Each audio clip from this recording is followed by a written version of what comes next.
వాడిని వచ్చి Nike shoes అండి. ఈ షూ ప్రాబ్లం మీరు చూస్తారు కదా, కింద సైడ్లో గమ్ అనేది ఊడిపోతుంది అనమాట. సార్కి మనం చెప్పింది ఏంటంటే ఒకటే పని చేద్దాం సార్, దీన్ని గమ్ పెట్టినా ఉండదు, మళ్ళీ ఊడుతుంటుంది సార్.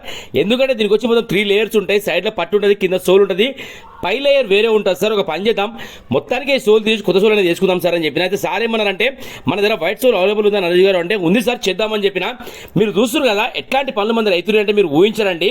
అంత ఫెంటాస్టిక్ వర్క్స్ మన దగ్గర జరుగుతున్నాయి. సార్ మన సబ్స్క్రైబర్ అనమాట, ఛానల్ మనం చూసిరంట. అయితే థ్యాంక్ యూ సార్ అని చెప్పిన నేను కూడా. అదే మీరు చూస్తున్నారు కదా 2 షూలకు ఇదే ప్రాబ్లం అనమాట. ఎందుకంటే గమ్ పెట్టినా కొద్ది అంటే ఊడుతుంటుంది అనమాట. అది ఉండదు, ఇంకా పర్మనెంట్ ఉండదు. ఇంకా సోల్ వేసుకుంటే ఇంకా లైఫ్ టైం ఇంకా బెస్ట్ సొల్యూషన్ అనమాట, మళ్ళీ ఊడకుండా. మీరు చూస్తున్నారు కదా బలరాం ఫుట్వేర్ మన షాప్ పేరు. చేస్తే వర్క్ అనేది ఇలా చూడండి, 100 కాదండి 200% వాల్యుబుల్ వర్క్ అయ్యింది. దీనికి ఏంటంటే లైఫ్ టైం సొల్యూషన్ అనమాట. ఒకసారి మన దగ్గరికి వస్తే మనం ఏం చెప్తామంటే దానికి మళ్ళీ రిపేర్ రాకుండా ఒకటేసారి పర్మనెంట్గా అనమాట. దీనికి చూడండి సోల్ వేయడం జరిగింది. ఒకసారి స్టిచ్చింగ్ వర్క్ మీరు అబ్జర్వ్ చేయండి, ఎంత ఫెంటాస్టిక్ వచ్చిందంటే రీల్ ఆపి చూసినా సరే అది మనం కుట్టిందంటే ఎవరు నమ్మరండి, అంత మంచి వర్క్ అయ్యింది. షోరూమ్ పీస్ ఎట్లయితే వస్తుందో యాక్సిస్ అలాగే వచ్చిందండి. ఓకేనా, thank you so much to all everyone Balaram footwear తరఫు నుంచి థ్యాంక్ యూ.